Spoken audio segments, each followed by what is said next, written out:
Bonjour les amis, aujourd'hui nous sommes le 14 décembre et je vous raconte une belle histoire. Nous allons découvrir ensemble l'histoire du 14 décembre. Où est-elle? Où est-elle? Le 15, 17, 19. Voyons, où est-elle? Le 14, 7, 16. 14, la voilà. Monsieur Malin joue au cerf-volant. Alors voilà, c'est l'histoire d'aujourd'hui.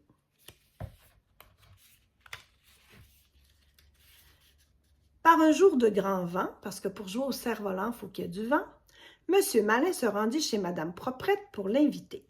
« C'est le temps idéal pour faire voler nos cerfs-volants, lui dit-il. « Venez avec moi sur la colline au vent. Vous nettoierez votre pelouse un peu plus tard. » Et Madame Proprette se laissa convaincre.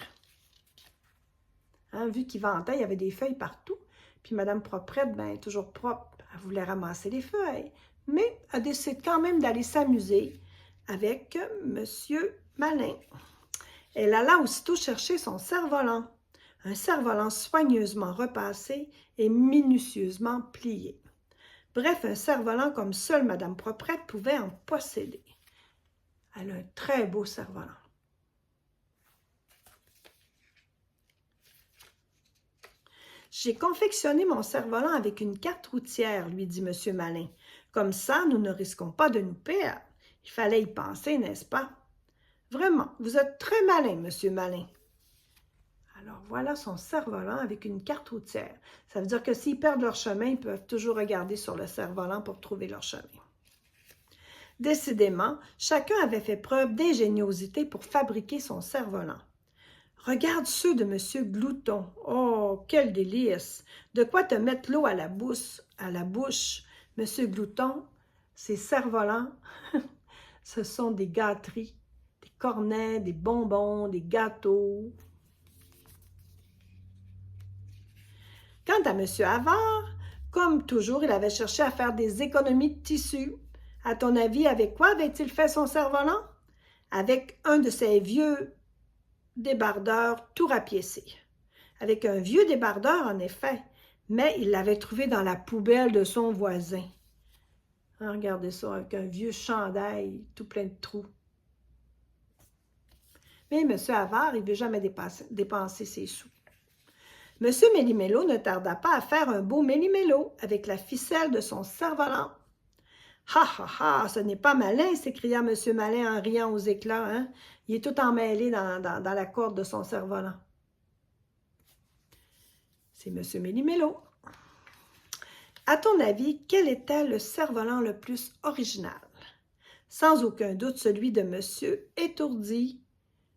Tu ne trouves pas? Écoutez, je vous montre la photo, mais je ne le vois pas, le cerf-volant de M. Étourdi. Alors, je ne sais pas pourquoi c'est le plus original. Alors, nous allons tourner la page et aller voir. Bientôt, le vent redoubla. Les cerfs-volants volaient de ci en haut, en bas, et voici le résultat. Monsieur Grand passa tout son temps à démêler les fils des cerfs-volants. Alors, regardez. Une chance que M. Grand est là, puis une chance qu'il est encore grand. Hein. Cette semaine, on a vu que M. Grand avait eu quelque temps des petites pattes, puis il n'avait pas vraiment aimé ça.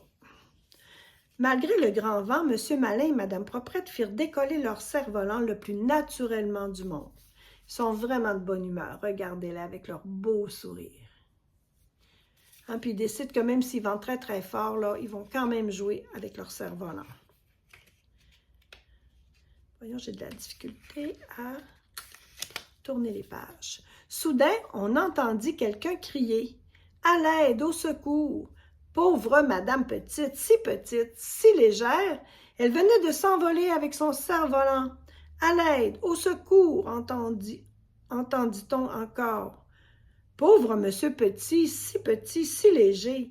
En saisissant Madame Petite pour lui porter secours, il s'était envolé à son tour. Alors, Monsieur Petit, Madame Petite s'envolent avec leur cerf-volant. Heureusement que M. Grand était là, encore une fois. M. Grand va les sauver.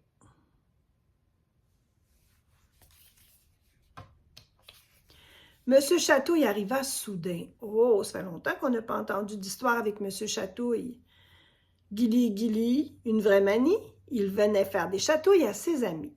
Et il commença par chatouiller Monsieur Glouton. Il fallait à tout prix se débarrasser de ce véritable trouble-fête de Monsieur Chatouille. Mais là, ils vont tous échapper leur cerf-volant s'ils passent son temps à les chatouiller. C'est un peu tannant de se faire chatouiller tout le temps, hein?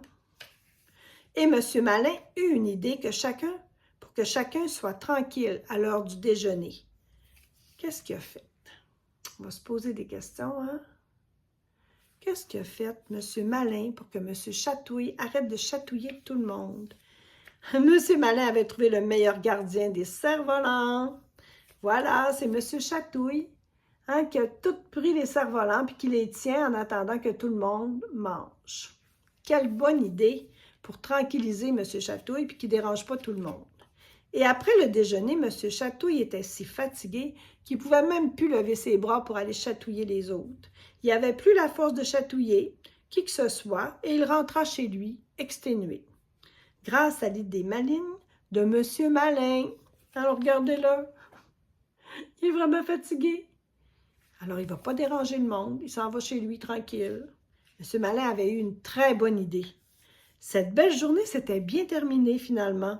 Au pays des Monsieur Madame, on en parle encore. Alors, c'était l'histoire de Monsieur Malin qui joue au cerf-volant. Voilà les amis, je vous donne plein de bisous. Beau dodo et à demain.